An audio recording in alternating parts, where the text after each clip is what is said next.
Hey guys, welcome to Eva. If you haven't seen the first video on naturals, the link is down below on the top right corner.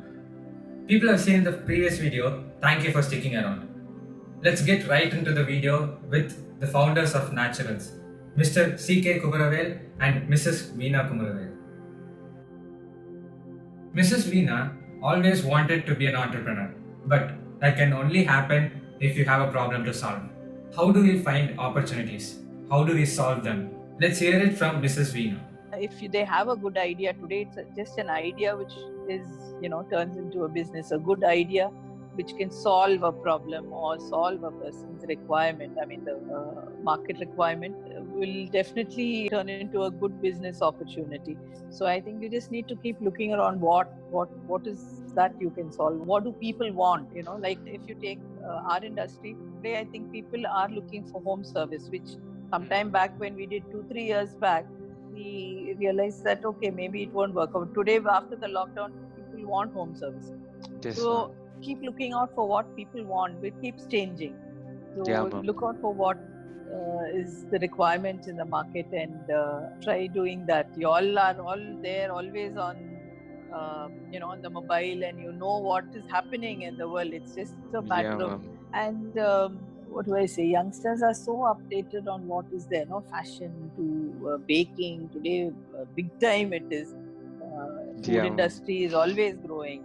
So you can always look out for what is your Okay, interest in. ma'am. When you start a business that deals with opening multiple stores, the hardest stage is the beginning, the first salon, obtaining the first set of loyal customers.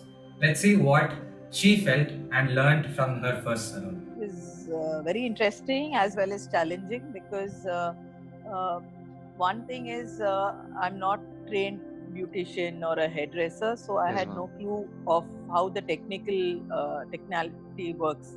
But I know the service has to be done this way. So we had initially had a technical person to head the team, so she would take care of that, and I was overseeing the whole thing. So there was a lot of learning in that because down a few months, this person left us and went on to start her own business. So we were left high and dry. The team, a few of them, and then we had to carry on the business because we started it. You can't leave it like that. So Yes, ma'am. it was maybe 6 months down the line she left, and it was a new place, and there was a lot of learning only then. How to Okay. manage things, and how do you take it up from there and do. Then we scouted around and found a hairdresser because she used to be the hairdresser also. Because customers used to come and ask, "Where is this Yeah, person?" ma'am. Then you'll have to give some good alternative. So then we found a good hairdresser, put her there. And then slowly learned down the line how to handle customers, how to speak to them and get them converted. So yeah, it started quite early, the learning. And very importantly, we also realized that how to be on the floor, interact with customers. So that's a good thing that I learned because I was never in that field. This was hospitality, so you need to be there to welcome them, to see that they're comfortable. Until today, I think that's what I keep telling my franchisees. If you have that personal rapport with the customers, that's what keeps them coming to the salon. Yes, So ma'am. they like to come there to relax. They like that personal attention. So that one biggest advantage of natural salons in the franchise model is the franchisee is there on the floor, and she's able to connect with the customers. Customers. So she has a good rapport with them. So when you Yeah, have ma'am. a good relationship with the customer definitely wants to come back to you. She feels good. She feels at home. Yes, ma'am. So that is one thing that we built, and that's a big learning. And we did a lot of marketing then. We are not from this industry, so we didn't know how saloon industry generally works. So Yes, ma'am. all the FMCG learning that my husband had, he brought it into this, and the marketing was we did a lot of marketing in the salon. Earlier nobody markets a salon, Yes, ma'am. services and all that. So we used to do a lot of gift voucher marketing. We used to give Okay. vouchers for customers to come in and try services. So that was a big hit because nobody's done that, and because they'll think you're giving away a service worth, say at that time, some 300, 500 rupees. You're giving off a service worth 500 rupees. That's a big loss every day. So people never thought that by giving that service, you're bringing in a customer, and if she's happy, she's going to be your loyal customer. Yeah, They always, people looked at it as, oh, you're losing so much. So today, when we, even till date, that's one of our marketing tools. We invite, if any new salon opens in a new market, we give out vouchers to open out the market, and we did a lot of cross marketing with different brands, retail stores. So in fact, my husband used to stand outside this Pantaloon to give out vouchers when we opened in Spencer's, to the customers who come on, because you were a new brand. Some of them would not be interested in keeping it at their counter, so we used to stand out. He used to stand out. Rather, I used to shy away from that. He used to stand out and give out vouchers to customers to come and try the salon services. So that's something which worked for us and made the brand very popular. We always also kept trying a lot of innovative things.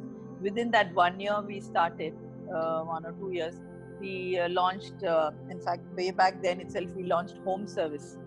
We got bikes like the Domino's and Pizza Hut have those boxes behind for home delivery. So we used to fix that and send our staff home to customers to do services. Then we had this Tempo Traveler, which we converted into a Beauty salon. on Wheels.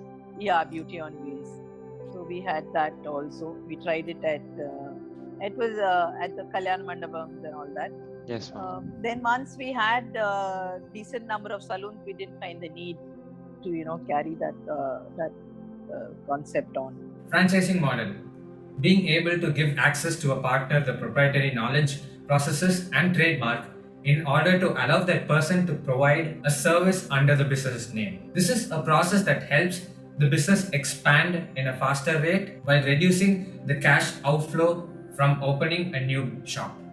As for Naturals, it's a model that led to a rapid expansion. Let's see how it was done. Franchising model, that was the only way we could expand. So it was not that I was very convinced with the idea in the beginning. When we were around 5 or 6 salons, we realized that between us, we could not handle those salons. You cannot be everywhere at the same time. Yeah. And this being, like a hospitality service industry, you need to see that the customer is happy, comfortable. And sometimes we found that, yes, managers to a certain extent do take care of it, but you have to have the right managers to do it. And if they don't, then the customer is unhappy. And so we realized that the only way we could do is by franchising. And way back then, franchising was not a big concept, and not too many brands were franchising. Today, franchising, a lot of brands are franchising. And otherwise, saloons were run by, how the person who owns the salon will have a branch or two and run it, because she will be the main hairdresser or technical person. So it was not possible for her to expand more. Then we thought, okay, only way you can expand, as I told you, when we thought 6 salons in Chennai was good enough, we realized that the market was expanding, it was growing with IT booming and all that. So then we realized that yes, there are more salons required, and the only way we could go is franchising.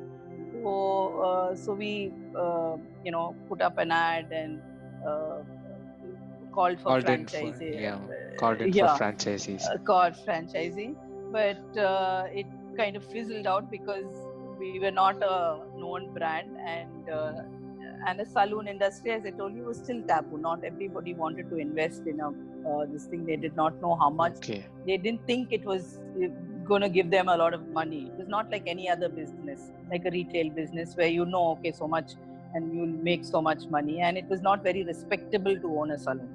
To be honest, at that time. Sir. So we did not get too many people. Finally, there were a lot of inquiries. People were, the brand name and all that. I mean, naturally sounded good, and a lot of them sent in their inquiries. I think there were some more than 500, but finally it trickled down to probably 1 or 2 people who genuinely wanted to know about it. But when they saw the cost and all that, they thought it was not worth investing, and also Yeah, the brand ma'am. was not Mm. known.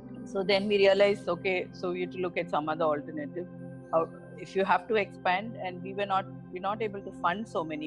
We got loan to open up 5 salons, but Mm. beyond that, for every salon, the investment was close to 30 lakhs, and it was Okay. not possible to. Today there are investors, but way back then it was only on the bank you have to depend on to get funds. Presently, COVID-19 has damaged economies and also increased the health consciousness of every individual. The safety of customers and staffs are utmost importance, especially in a business where customers and staffs come in close contact. What does she do to take care of her business, customers, and staffs? People today are very scared to step out.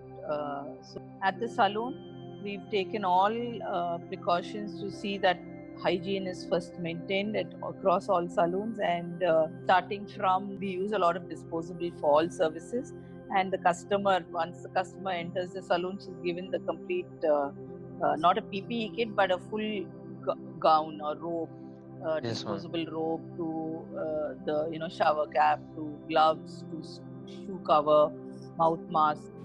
So they're completely covered before they enter the salon, and totally everything is disinfected. If they're carrying, we tell them to come only on appointments.